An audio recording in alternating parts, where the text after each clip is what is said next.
What's up, guys? Cam with Shepherds of Men here, joined by my brother JP.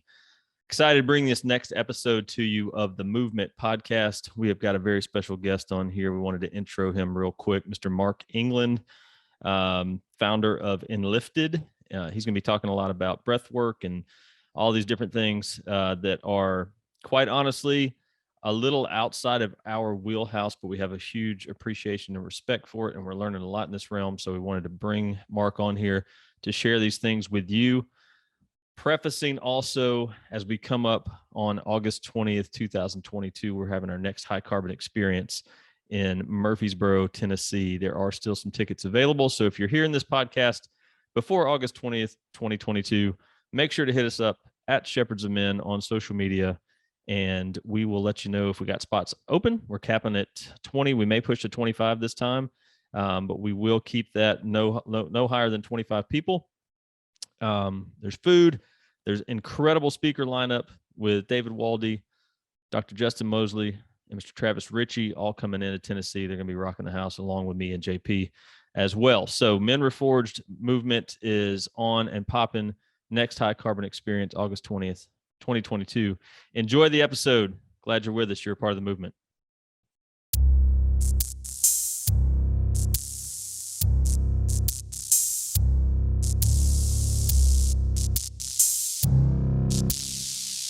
Shepherds of Men is a secular movement started by three men of faith. We wholeheartedly believe that when we get the men right, we get the world right. We believe this because we believe that men are created and called to be leaders, and we believe there is an alarming deficit of leadership in our world today.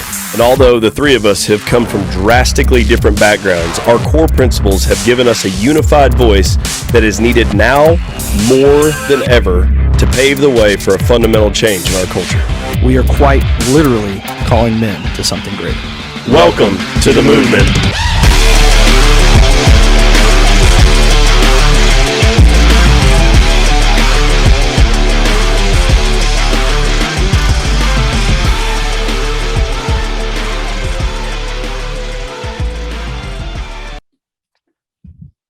All right, guys, we're here with Mr. Mark England, as promised. Myself and JP are pumped to have him. Mark, dude, we are excited to actually have this conversation. We've had to have it. We've tried to have it one other time, and I'm not sure. Twice. This is third time. Oh, you're right. This is the third time. So this is actually the charm. You're right. I understand. Fitting for the conversation. Yeah. Very likely. This is the charm. I don't know if y'all can hear me, but my microphone sounds a little funky, so I'm going to keep playing around while we're talking here.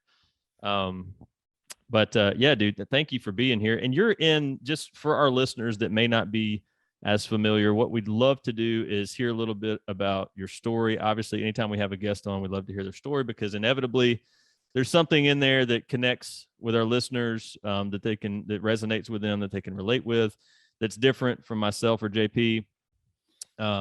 You may just be a better storyteller than me and JP. And then also, obviously, want to hear a lot about Enlifted and what you're doing there with your coaching program and coaching coaches. And so we can have a better understanding of that ourselves, but then also just so you can get the word out about what you're doing, because it looks amazing. And we've had a number of people that we respect quite a bit and have had on the show that just think the world of you and your organization there that you co-founded. So I guess out of the gates, where are you? You're in Virginia, right? Or like somewhere around there? Smith Mountain Lake. Smith Mountain Lake, Virginia. There's a mountain, Smith Mountain. And there's a lake next to it. So they got smart and put the words to, and then, it's a beautiful lake, huge, about 20,000 square acres, known for striped bass fishing and water sports. Ooh, like and my family, and stuff like that. Oh yeah. Wakeboarding. They do a lot of wakeboarding tournaments up here, and there's a lot of boats.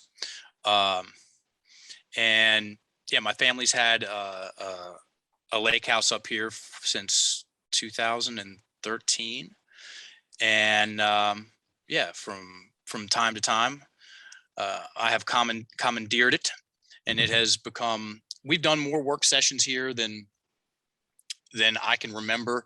We're starting to rack up more parties here for the Enlifted coaches and communities. Call them Lake House Chronicles. We're on 7 now. We got the thing for the whole month of October. I put an entire invite out to our 260 coaches. I said, don't ask if you can come. Just tell me when. Nice. Lights go on at noon, October 1st. They go off noon, October 31st. And y'all saw all the bed. It can sleep 28 comfortably with beds.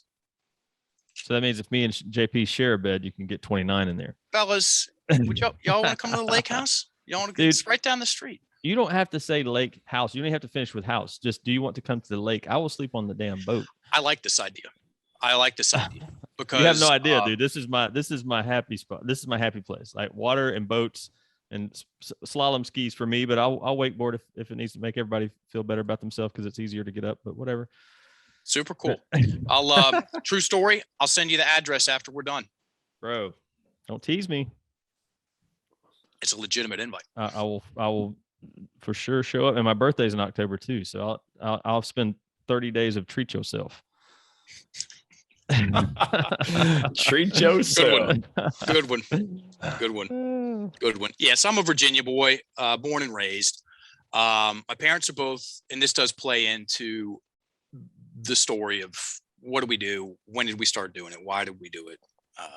How did we get into the language? How do we become known as the language people? Because that's a weird title.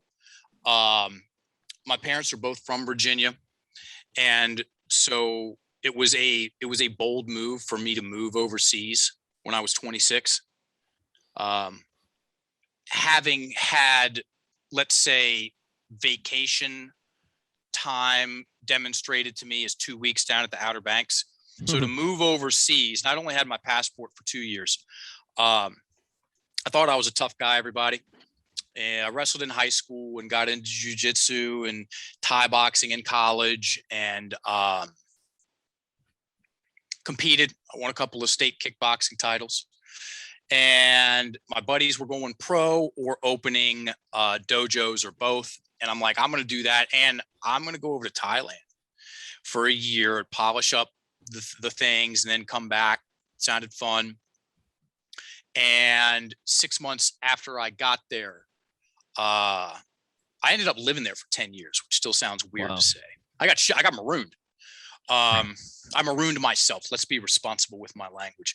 6 months after I was over there, I was having my second knee surgery because, me being me. And the doctor said, I can remember like it was yesterday. He said, your career as a fighter is over.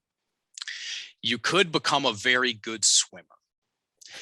And so I know, right? I'm 26, right? And I'm thinking laps in the pool next to grandma. Yay, this is going to be paddleboard. Dude, water wings. The darkness descended. And I used that at the time, fail, how I perceived it then, as the final piece of damning evidence in a case that I had been making against myself for years, that I was not good enough. The telephobia, the fear of not being good enough. There's something wrong with me. I'm somehow doomed to fail. It was this secret shit talking story raging in my head. And my band-aid for it was to create this identity and become this fighter person, and thinking that I had dealt with all my demons when I hadn't. And the ending of that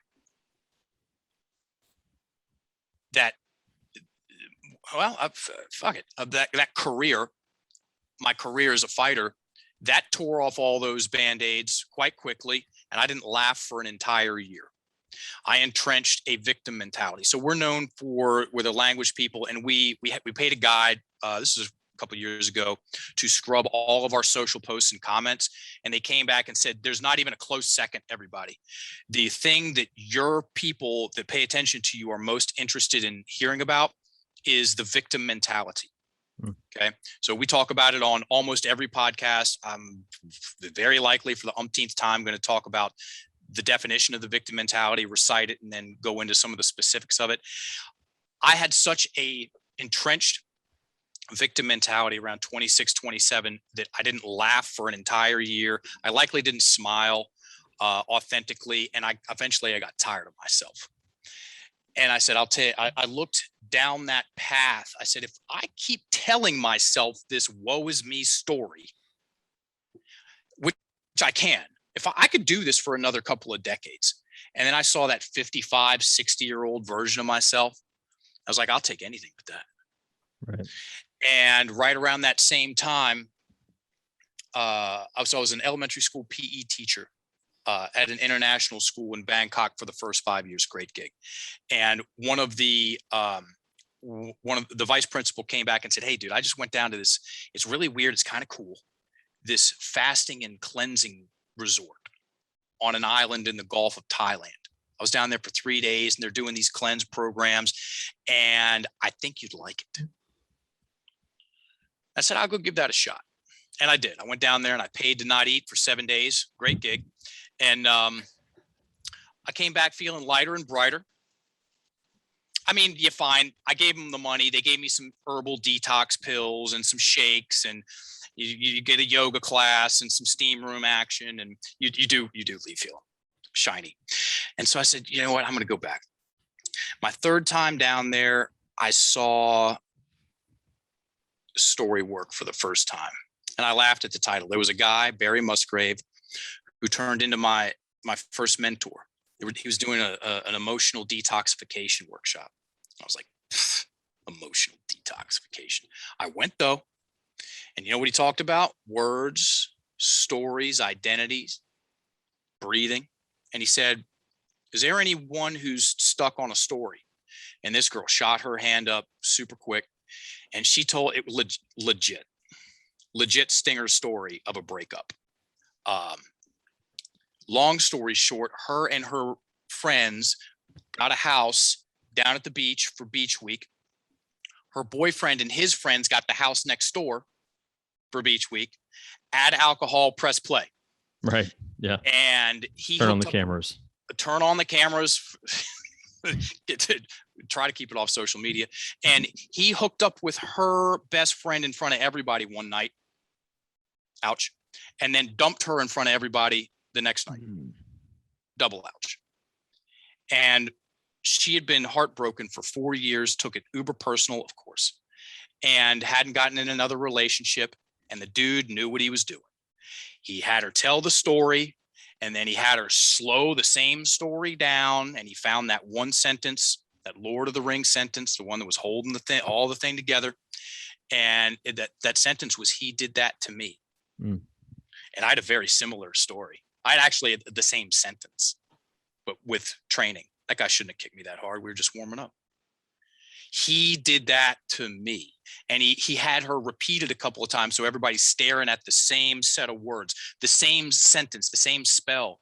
Webster's definition of a spell, not mine. A word or a combination of words of great influence. That's it. And he had her repeat, he did that to me. Take out that last word, me, and put in himself. And it was such a radical departure from the story she'd been telling herself relentlessly since it happened. It was clunky, and it went up at the end. It's called up talk. When a sentence goes up at the end, it's not a statement, it's a question, regardless of the punctuation. He did that to me. And then you see the new story catch.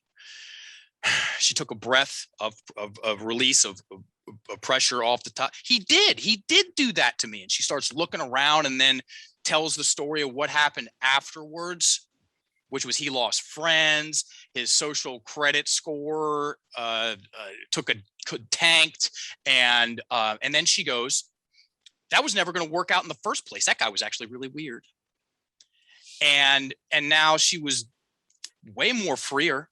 And I took a look at that. I said, that's not my story, but that's my story. That was 2003, and I've been in the game since. I think it's something that we see all too often, and we tend to always go back to this with every conversation, is when we founded Shepherds of Men, when we started the Movement podcast, and as we moved into the Men Reforged coaching program, the biggest piece of it was a dissatisfaction from us, but not that we're the end all by any means, but just looking at society and men specifically and being kind of embarrassed by the culture and the mentality. And I don't know if embarrassed is the right word, maybe just uninspired by it. And a lot of it stems from that very thing you're talking about. Like Jocko talks about, extreme ownership, and that just little tweak in your speech, a little tweak in your thinking of, JP says this all the time, how do you say it? We act on life. We don't let life act on us, so it's just taking ownership of it. And a lot of people would hear that story and go, oh, that girl's not responsible for that. I mean, maybe not, but yeah, she is. She started dating the dude.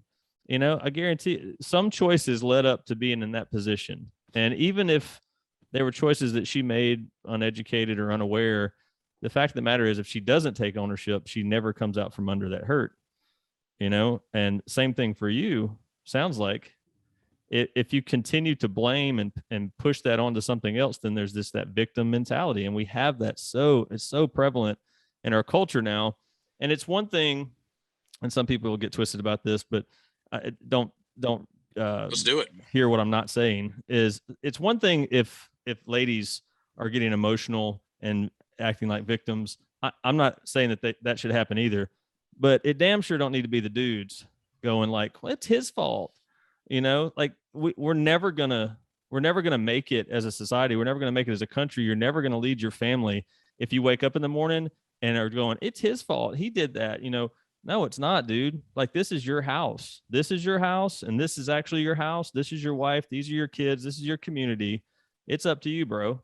Like, it doesn't matter what else happens. So I love that we're going down this road because, and this is what we were excited about having this conversation with you, because we know this is your sweet spot when it comes to speech. We've done some things in the past about shepherd speak, which is just changing some of the words you use in your normal conversation. Instead of, we don't say we try, we do, we don't say, this is hard. We say it's challenging, just little stuff like that changes the way that your mind is recognizing the situation you're in. Like my little kids, I don't let them use words that are going to hold them back or from a victim origin. We're going to use words that are victors, even as little as something like, I'm not good at this. Like, well, maybe you say JP's better at that than me right now, or I'm not as good as you, as good at that as you yet, but I'm still,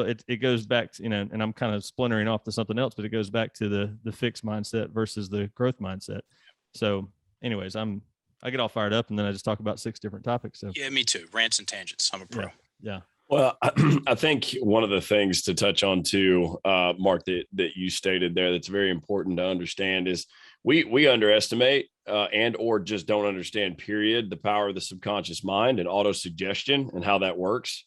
And it's what kind of is unfortunate about it is as a whole, when you look at the masses, majority of people look at stuff like that as hokey.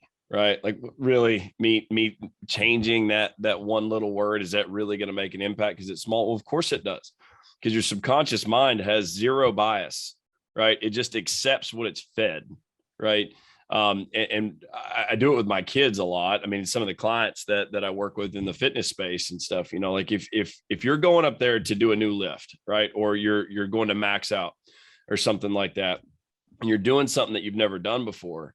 Oftentimes what you see is, and I'll just speak to guys because it's generally what I train, but when they walk up there, you can see the body language, and sometimes it's verbally expressed like, oh shit, I don't know if I can do this. And first response is, fuck that, dude. Like, you're about to kill this shit. Walk up there and in your mind, you've already lost.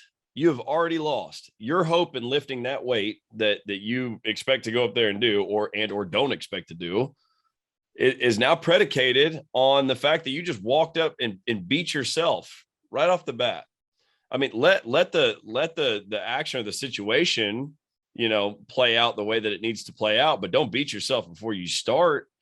It's a conversation that I have with my kids on a regular basis too, from the standpoint of, as Cam alluded to, some of this stuff that's like, oh, well, I can't do that, or I'm not as good as they are, or whatever. If you finish that sentence with that's exactly what I want, you'll start to change some of that shit, right? You'll start to like, oh, well, I'm just not as good as they are. And that's exactly what I want. Well, is it what you want? Because if it's not, then stop fucking saying it. Like, it's not something that you need to verbally express because it's doing damage to your subconscious mind and you don't even realize it. 5-10 years goes down the road, like just like you said, you lose 4 or 5 years and don't even realize it. And then you go back and the impact was a damn sentence that was holding all that stuff together. Like, that's powerful. That is super powerful. And that's something that people need to understand and they need to take control of. Practical too. Yeah, 100%. Yeah, and what's the root word of practical? It's practice. Mm-hmm. The conversation about mindset is obviously very important, and it is usually held, almost exclusively held, and this is changing. Gentlemen like you working with their children, their clients, talking about specific word choice. People are catching on to this. Mindset is usually held, the conversation of mindset is usually held in this big picture generalization idea of something that we know we need to get better at, but how? And then there's that confident looking person over there. I'm over here. Whoops, would have been nice. When we add in what specific words to use less of and why, if you want to turn the volume down on the victim mentality, and what specific words to use more of and why, if you want to stay focused on what's important to you and keep the drama low, then we can practice using our words different, using our language different. And when we say language, we're talking internal dialogue and external dialogue. 3 simple things: what we think, what we say, what we write. And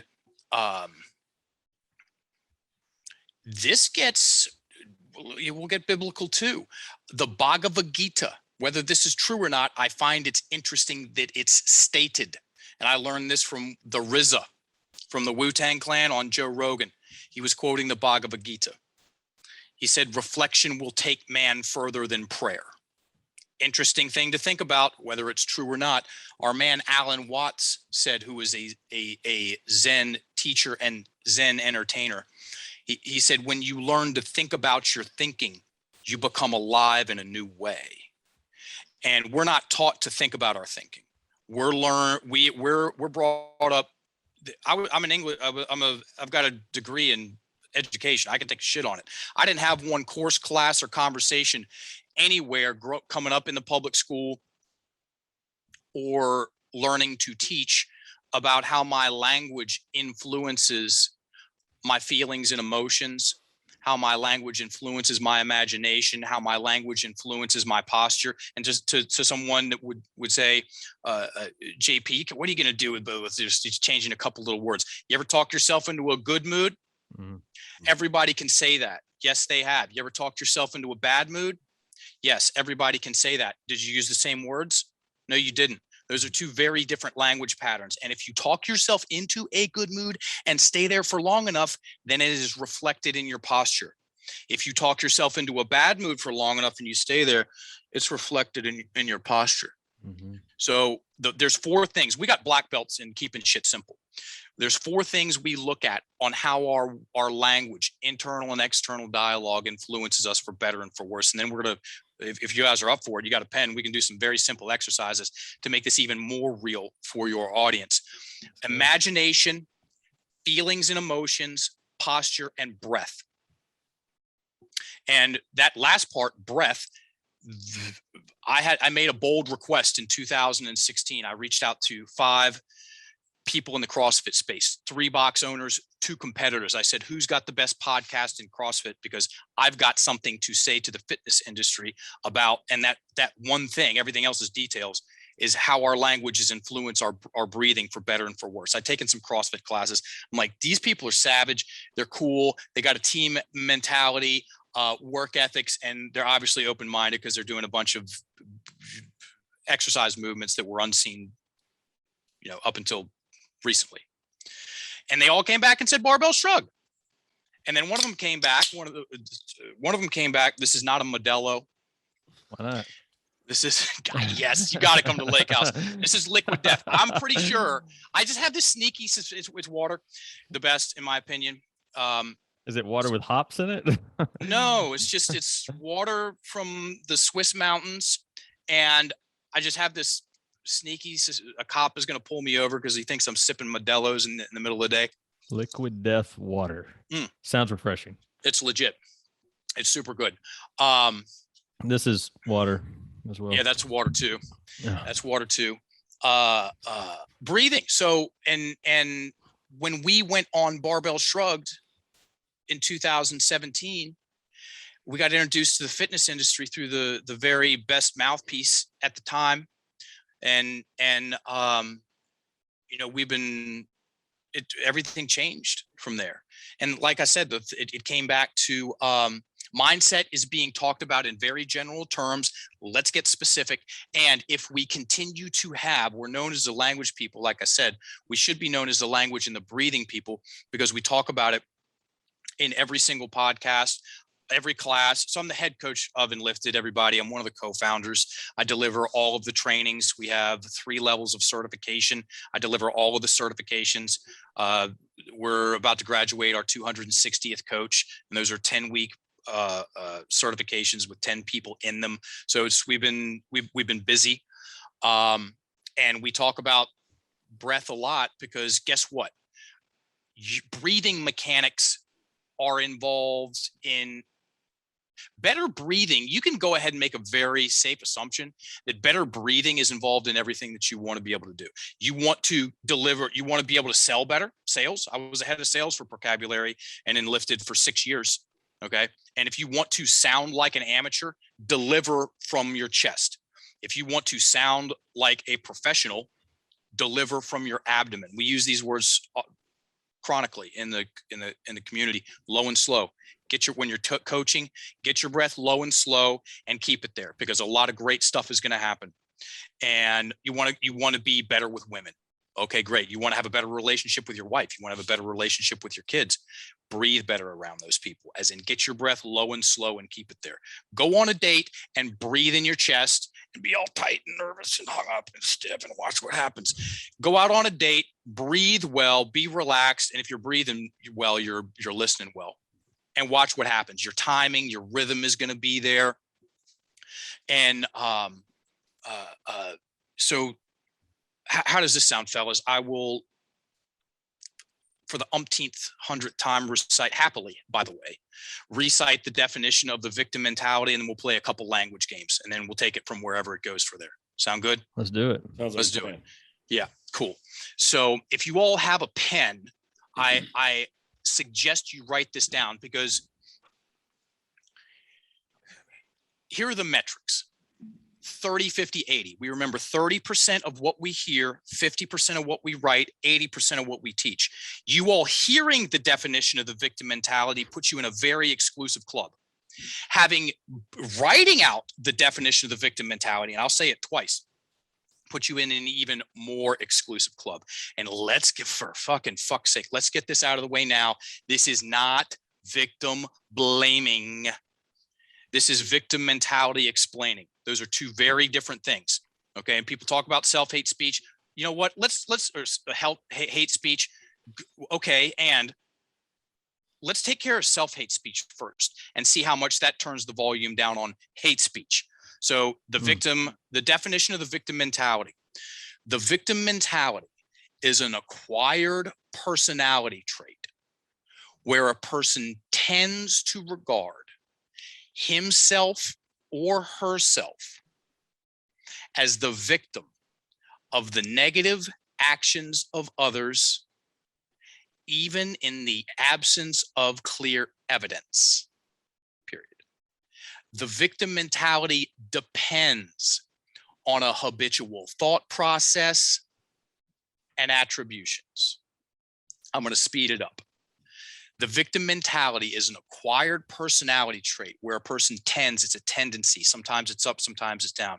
Person tends to regard himself or herself as the victim of the negative actions of others, even in the absence of clear evidence. Yes, people will make shit up if they have to fit their narrative. It's called cognitive bias, cognitive dissonance.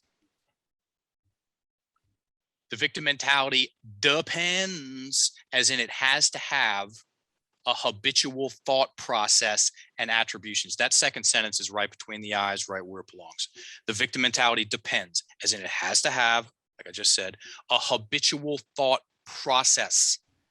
Habitual accurately implies duration and addiction. Fentanyl has got jack shit on the victim mentality. It's got nothing on it. It's a fart in a car with the windows down on the highway compared to it. As far as the veracity, the scope of use, and it's celebrated. We're playing a game called the Victim Olympics these days. Dude, that's the thing, is it's so popular to be a victim now.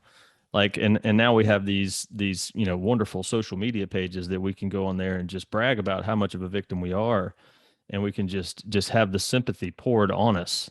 So it's like this attention, I guess, that people love, and it's also just reinforcing. So you're like, I need people to tell me, yes, you're right, you are right, it is hard, it is, da da da da da, that is awful. And I mean, I see it. I'm not a big social media fan, but I am on there because we kind of have to be for what we do. But I see some of these posts from like friends, family, and strangers too. And I'm like, I just can't imagine ever in my life. Number one, I've had those thoughts for sure. I'm a human being. I've had some similar thoughts that I've allowed to pass, and I've quickly replaced audibly with other words of victory.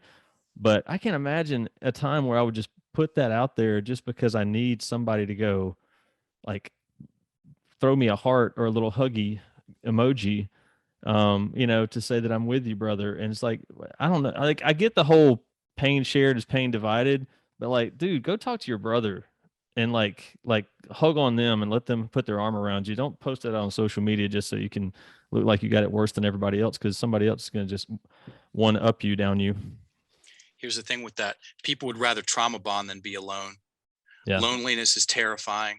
And, when people are getting pats on the head for being offended. Okay. They're being, well, as the old saying goes about offense is always taken. It's never given. So stop taking it. Mm-hmm. It's one of those things. So it's back to that responsibility part of the conversation. Take out responsibility and put in mindset. And when someone wants to take responsibility for the pictures that they're making, their emotional status, the things that are going on in their external life, and they've got language to practice using less of, to turn down the volume on this victim mentality, and language to use more of, to turn the volume up on the hero mentality or the victor mentality or the architect mentality, or call it whatever you want. Here's the thing. We got to unlock our breath. The victim mentality, when someone is using victim mentality language or conflict language, they are going to be making victim villain mental imagery. They're going to create feelings and emotions that follow suit with that. They're going to enact stress response, sympathetic nervous system response. And when someone does that, their breath gets trapped in the chest. I yell at the coaches about this. Good luck changing your client's mind if their breath is trapped in their chest, because they are radar locked, Death Star locked in on something. It's called amygdala hijack, if you want to look up the technical term. When someone goes into amygdala hijack, the breath is trapped in the chest. They lose access to their internal and external peripheral vision. Their internal, that's their creative faculties. Their external peripheral vision is exactly their external peripheral vision. We get tunnel vision. We get fixated on something, and then the story replicates itself. And there's a piece of hardware. You all have heard of the reticular activating system, of course. That is majorly involved in this. It works for better and for worse folks. You ever bought a new car and seen that new car out and about all over the place? You're like, where the hell are these cars? That's the reticular activating system. You ever had all of a sudden you're sitting there and doing work, and then you notice this noise out of the corner of your ear from somewhere else, and it's super annoying and you can't stop hearing it? That noise was there before. Now that you picked up on it, good luck not paying attention to it. You ever had somebody come in and tell you something surprisingly positive about someone else, and it changes how you see them in your imagination. And the next time you see them at a party, you're extra, yay, what's going on? You ever had somebody tell you something surprisingly unpleasant about someone, and it changes the picture in your mind, and then you see them at a party and you're like, that's the reticular activating system, and our language is influencing that for better and for worse all throughout the day. And we got a game to play. We're participating in the story that we tell ourselves about ourselves. Most people's language works against them. We're about 30 seconds away from those language games. Most people's language is working against them. They have no clue. This is an education issue. It's not an intelligence issue or a deservance issue. And very cool things happen when you learn to get your language working for you. You got those pens, fellas? Yep. Cool. Write this sentence down. And if y'all are listening, well, of course you're listening. And you got a pen and you're negation, acknowledge, not driving. Here's a sentence. How can I ever get over this?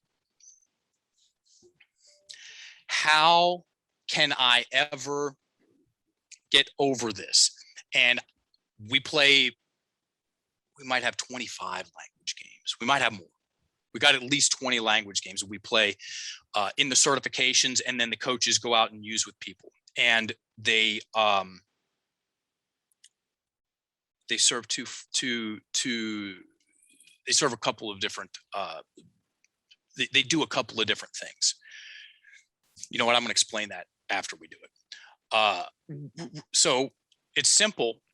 You write it, you have your people read it, because I'm assuming you all are going to go share this. Write it, read it, tell me how it feels to say it.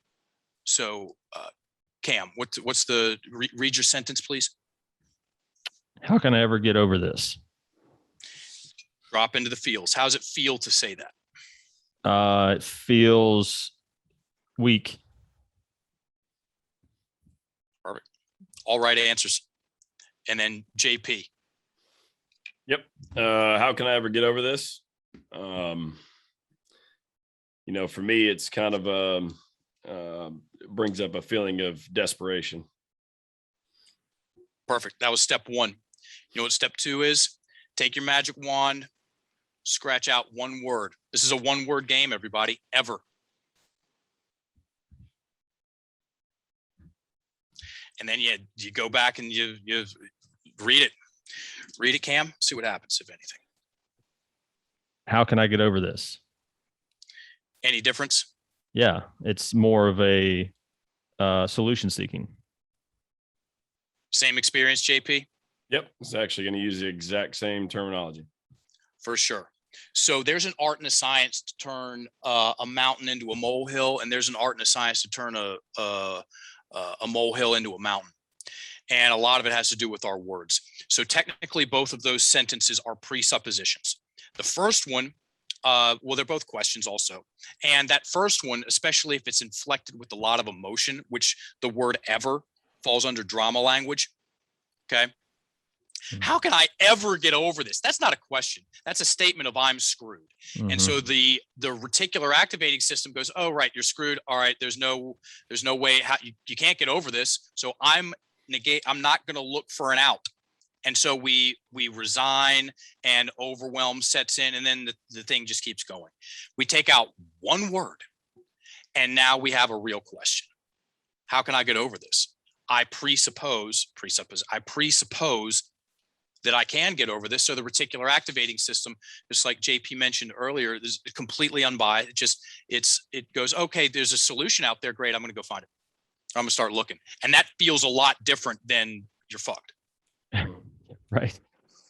It's so true, man. I mean, I love that. I love this game, and yes, we will share this, and we will give you credit for it each time. But that one little activity there should help people understand how powerful. And the fact that you just said that's not a question goes back to this victim language. How can I ever get over this? It is a dramatic word. It is just. That's the only intention for it. There's no reason to have that in there. I've heard and taught, excuse me, my mic's screwing up again. Heard and been taught Sound great to me. Oh, well, thank you. What are you doing Saturday night? Yes, you do want me at the lake house, just so you know. I'm Yeah. Bring your podcast equipment. I'm like 1,000%. The invite. I'm not as much fun as JP, but when I bring JP, the fun level goes up. But that's just, Dude, can we all agree podcasts are even better in person?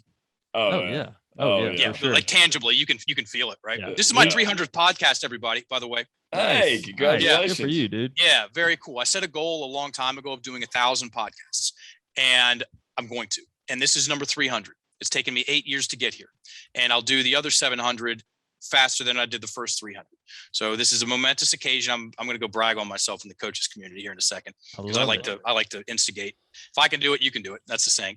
And there will be more rad dudes for y'all. Write it off as a business trip, which will be fun as fuck. There's more rad guys to interview here at the lake house, and just choose the time to come. So please bring your podcast equipment. There you go. Right on. Dennis will be here. Dennis, Austin, Lenny will be here. Oh, Austin will be there too. Nice, dude. We got to coordinate with those dudes. Yeah, ask them. Just ask them when you're coming. If Dennis and Anthony are going, we got to go. No. Yeah, that'd be a blast. Those guys, they're like kindred spirits for us, man. We've really enjoyed connecting with them, man. We really enjoyed it. So, dude, I'm appreciating the hell out of this. What else could you tell us a little bit about, for those that may be interested just in the Enlifted program itself? And then, and I'm curious about this, the people that go through this certification or coaching program, are they then Enlifted coaches that are just teaching this curriculum, so to speak, or are they just using this within their own programs, or some of both? Yeah. So as most people, I assume, could imagine, everybody starts at level 1. It's a 10-week course. Level 1 and level 2 are both 10 weeks. And level 1 goes into the art and science of dismantling the victim mentality, or the art and the science of getting people unstuck, because that is where you are going to meet most of your clients most of the time. Most people do not book in with a coach when the sun's out. Okay, so you're going to meet them in the stuck, and that's what level 1 is all about. Foundational, remediatory, getting people unstuck, dealing with Here's the basis of the whole thing. People are hoarding their stories. People are hoarding their stories, and I understand why.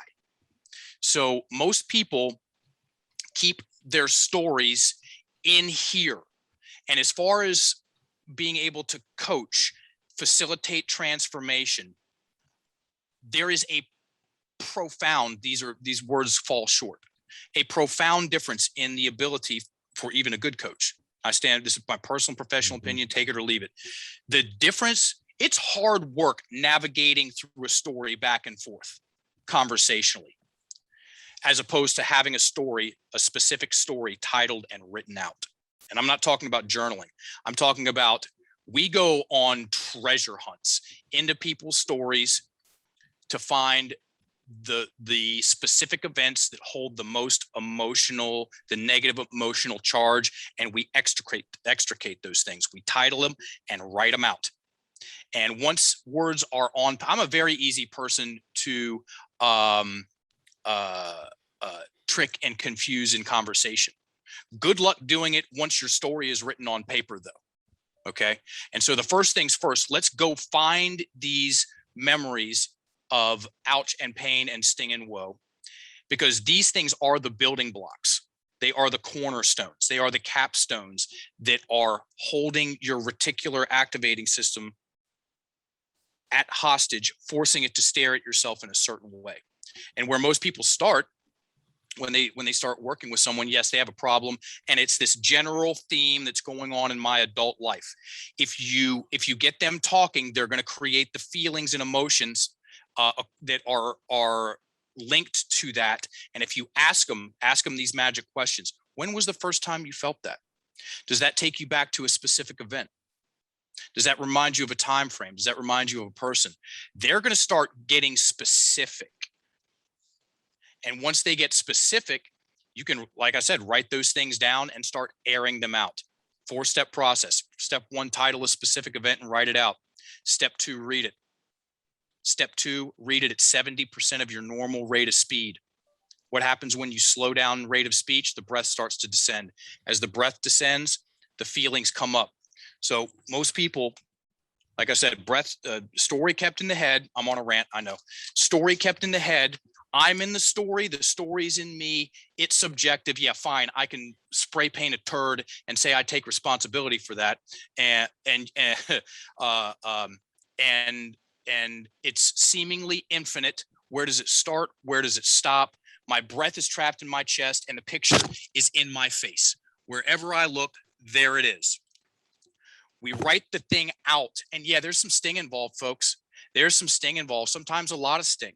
Part of my job as the head coach of Enlifted is to impart the tools and to get people ready for the heat that inevitably gets turned up in the kitchen when you start going on a treasure hunt for the most stuck parts of people's story. It's the fastest way I know of to facilitate transformation and break spells is to write that damn thing down, regardless of how much it stings right now, because the sting right now ain't shit compared to you living with that thing in there doing things, which it is for the next 30 years. And as the breath, because this is the mechanics of storytelling, okay? As the breath descends, the picture comes out. Like I said earlier, good luck changing your client's mind if your breath is trapped in the chest. And as the picture comes out, it goes from subjective to objective. It goes from personal to impersonal. And your client will change their mind on their own. And that's way more efficient and stickier than me thinking I know what you need to think. That is a crash course. And then we play a bunch of language games. It's equal parts personal and professional development. The rumors are true. It's a before and after moment for people as far as their certification practice and their confidence in their ability is concerned. And we're pushers. We want people to get paid for their services. So there's a very strong enter into the arena vibe in Enlifted, as in go put your services out there and compete against other people that are offering their services. We've got to get in the game. Most people's language is tricking them, thinking they're innocent bystanders, they're spectators in the stands. No, we're going to clean up. We're going to clean house, and it's equal. I might have already said this. It's equal parts personal and professional development. So we do a damn good piece of work on your story with the tools you're going to turn around and learn to use with your clients. And it's brutal. It's brutal and hilarious. The first month is fucking hard. There's no other way to say it. And it's so important though, like you said, for those listening to this, going like the reason that my story is trapped back here, as you say, is because I don't really want to deal with it, or I don't really want to pull it up because it hurts or it stings. Why would I inflict that much pain on myself or emotional, whatever?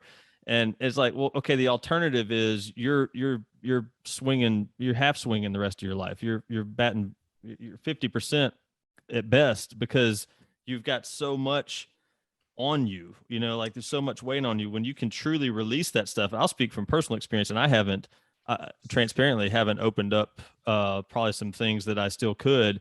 But there was a time for a number of years where I was in a position of leadership, and I had the opportunity to influence, and I was half swinging because I was so worried about what people would think if they knew everything about me. Like if they knew the bad decisions I made in the past, if they knew the mistakes, if they knew, some of the lifestyle I had and all that kind of stuff. But I knew everything. Like I'd go speak, and it was more like I was speaking business pitches and things like that. But there was some opportunity to get personal in there that I could have been far more effective with had I been in a different environment. Which is another one of the reasons that JP and I co-founded this organization, is because we wanted a platform where we could just be no holds barred. Everything's on the table. This is who we are. This is how transparent we want to be. Like, I don't give a fuck if you judge me because you got your own shit you're dealing with. And the truth of the matter is, until we decide to get real about the stuff that has happened in our past and the stuff that's currently happening in our life, we're never really going to play at the level we can play. We have to have those conversations, especially as dudes. We have to be willing to go, I fucked up. And it sucks. And I don't want to be that dude, you know? And then learn how to grow from that and not only benefit from it personally, but also use that, because we always talk about building influential men, because we believe that there's not just this role of you got to be a good dude for yourself. No, brother, you're here because you're a leader. You were created to be a leader, whether you want to be or not. In some capacity, you are a leader. In some environment, you're a leader, and you are having influence. It may be minimal, it may be negative, or it may be incredibly positive, and you can choose how that's going to go. But you have to get real with yourself, and you have to be vulnerable and transparent with others. So, dude, that's gold right there. Our man Joseph Campbell said it. He said, any feeling felt all the way through is bliss. And I understand why people, I'll say it this way. As far as the emotional body is concerned and the stories, pepper burns twice. Pepper burns twice. If you have no idea what I'm talking about, go out for a spicy Thai dish, get the number 5 little red chili peppers, and then message me in 48 hours, assuming everything is working somewhat well. And it's the same thing with the stories. They burn going in and they burn coming out. And it's if we only were able to help people feel that same again, we wouldn't do this work. It's about pulling the story out, writing it out, and then airing it out. Read it slow, and then read it with the breath in between each sentence. And what that's going to do, it's going to downregulate your nervous system in context to the story at a conscious and subconscious level, because the devil is in the details, the facts in the details. And the devil, as far as our stories are concerned, is the unresolved emotional, the emotion, the energy in there, and the meaning that we assigned to the story at point of impact. Because it's not the story that gets us, it's the meaning that we assign to the story that gets us. And where's people's imposter syndrome and atelophobia coming from? They're coming from nodes, single points, choice points, key points in time, single specific interactions in their childhood, usually, that are in here. They're trying not to think about them for great reason, because it hurts every time you bump up into it. And you can totally do something with that. You can do more than something with that. You can dispel that, which dispel means to cast out. We're in the spell breaking business. And well, let's talk a little bit weird for a hot second, because it only takes a second. Rudolf Steiner's definition of a Luciferian force is anything that seeks to constrict or control. And so by definition, the stories that I have that when I look at them, or I really look at or start to tell them, the constriction happens, and the breath traps, and the weight of the world, and the picture gets really scary and close. Again, mechanics of story, that by definition is a Luciferian force. And we're here to break those Luciferian spells. And it's easy to do when you have a pen or a Google Doc and you know what to do. You've got good questions. And you keep questioning. It's called maieutic teaching. You pull this information, you keep pulling it out of them. And eventually the reticular activating system, with the breath descending, it goes, okay, and just loosens up. And then you can go point in other better directions, for also known as the good shit that you've done in your life. There's a reason that people can't have a problem taking compliments. And it goes way deeper than just that concept. I go on rants and tangents, fellas. I told you. We love rants and tangents. The difference between yours and ours is we don't breathe. I go on rants and then I catch a breath when I'm finished talking. So I could be more effective with some breath in there. Something that's hit me while you're talking about this is, if people don't think that this, what do you call it? Luciferian constriction. Yep. If you think that shit's not real, just take a look at what's going on in media and everything else. I mean, that is a powerful force that is being used for evil, in my opinion, right now, in a major way for control and everything else. So, do we have time for one more language game? Super. Yeah, let's do it. Let's wrap up with one more language game. This is cake, folks. And this is, so like I said, I've gone on some podcasts and I get asked, what do we do? Okay. And this is the thing that we do. I've been every time give the same advice. It's more than advice. It's an exercise that will majorly get your head around even more of what we're talking about as far as the practicality of your language, as far as the mindsets you're creating for better and for worse is concerned. And it's super fun and it's super practical, and you can use it professionally and personally. So write down one big goal. Pick one big goal, write it out, full sentence. This is called soft goals, by the way.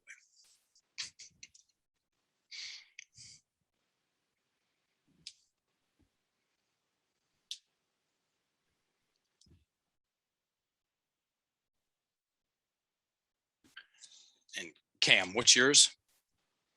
Well, I'm not done writing it, but I would say one big goal would be for us to have 1,000 men go through our Men Reforge high carbon experience and then move on to becoming a part of what we're doing. So adding 1,000 influential men to the world. Perfect. How's that feel to say? Feels awesome. JP, what's yours? I'll have 50 personal one-on-one clients that I'm coaching through the Men Reforge program one-on-one by 2024. Perfect. I'm sure that feels rad too. Absolutely. Cam. So this is with the game we played initially, we just took one word out. This is, we're putting one word in. Repeat that same sentence, and anywhere you want to put a sort of into the sentence. I sort of want to help 1,000 guys go through our Men Reforge high carbon experience. JP, take a guess and put it somewhere in there. The word guess. So I guess, and this would make more sense to replace Will. So I guess I will have 50 personal one-on-one clients that I am coaching by 2024. So lack of responsibility and control. It destroys confidence, momentum. It's called soft talk. Okay. It's and there's a soft, a super, no, really put two and two together, everybody. And it is Malmodius. I get his name almost right every time. My favorite quote on indecision. He says, I'll take the fear of making the wrong decision to the terror of indecision. And soft talk feeds indecision, which is it is a major flavor of stress. And I've got one of these for each of you, gentlemen. Oh, nice. This is what we're talking about. Keywords. If you, gentlemen, it'll take you about 3 months to do it. If you cut your soft talk keywords usage in half, you will double your confidence. Mm-hmm. Think about that, and it's free. I'm gonna, and this is the soft talk challenge. So I'm about to read out. That's on these wooden boards. These are soft talk cheese boards. They're not cheese boards, but we jokingly call them. I'm gonna send one to Cam and one to JP. I'm actually going to the mail today, and here's how you do it. Get a clean sheet of paper. I'm going to rattle these words off, write them 5 times larger than you normally write. Okay. And what that's going to do, your reticular activating system is going to go, hey, why am I writing these words 5 times? And it goes, hey, don't worry about it. Just pay attention to them. And what you're going to do is you're going to start to pick up on them in your language and other people's language. And the place you'll pick up on them first is in your texts and emails, because you have the lag time to look at the words. So here they are. Write these down 5 times larger than you normally write, everybody. Probably. Feels like. Guess. I guess I'm drinking too much coffee. Maybe. Could. Might. I might be drinking too much alcohol. Possibly. Sort of. Kind of. Hopefully, try, one day, should, I should spend more time with the wife. Almost like. If you take those words out from time to time, here's the whole thing. The entire conversation down into, you're going to feel it. You're going to fucking feel that. And when somebody feels it, then the light goes on and they're like, okay, pay more attention to my words. And if you do that, then I mean, I've seen too much. I've just seen too much. I've seen too much. I've seen too many people dismantle Freddy Krueger movie stories that have haunted them for God knows how long by writing it out and airing it out and changing some words. I've seen losers of zeros go to heroes more time than I can count, myself included. Shit ain't rocket science. Yeah, we talk about a very, very similar concept, but it's more along the lines of like definitive purpose, right? It starts to give you something to stand for. You start to become way more convicted in your life and what you do, and that's where we talked about acting on life and not letting life act on you. If you remove those soft ass words that you're using, Yes. you won't be so damn passive. Yes, soft ass words. Nobody's ever said that before. I love it. Soft talk, also known as soft ass words. With the southern drawl, dude, that's deadly. We're making a new board. Yeah, a new cheese board. It's awesome, man. No, that's great, man. Mark, tons of nuggets in there. I took a full page of notes sitting here listening. When I go back and listen to the podcast again, I'll guarantee I'll pull about 10, 15 more nuggets outside of what I wrote down. Man, much appreciated. I know that everybody's listening to this right now. If they have half a brain or any kind of desire to become a better man, they just did. Yeah, 100%. Yeah, I agree, dude. It's we've been really privileged to have some great guests on here, and we have a high expectation because we are pretty particular about who we invite on the show. We always do like a pre-call, and which we did, so we always expect to just be blown away, and more times than not, it goes well beyond our expectation, and that's been the case again today. Man, seriously, like this is so valuable to us as individuals, but to our movement, to our show, to our listeners. This is one that will go down in infamy for truly practically changing people's lives. So thank you for doing the work to be able to share the message and then for sharing it on our platform. My pleasure, fellas. Thank you for having me on. You all are great hosts. Well, we try. Nah, I'm just kidding. That's a soft ass word. Hey, Cam does. It comes natural to me. He got it. It's stuck. That's y'all shit. Soft ass words, man. Take out that soft ass word. Soft ass words. All right, brother. Well, hey, we'll see you in October, and we're looking forward to having many more of these conversations and hanging out some wherever that may be. We've got some high carbon experiences coming up every 3 to 4 months. I know JP is already agreeing with me on this because we're kind of just wired together, but I know having you come into one of those as a guest speaker would be hugely impactful to our dude. So let's make sure we talk about that too.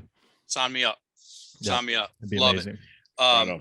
Send me a text afterwards with your 2 mailing addresses. I'll get these in the mail today, and then I'll send you the address to the lake house. Love it, dude. Simple. Thanks, brother. Sounds great, brother. All right, fellas. Appreciate you, man. Have a good one. Likewise. Hey, you guys have been part of the movement.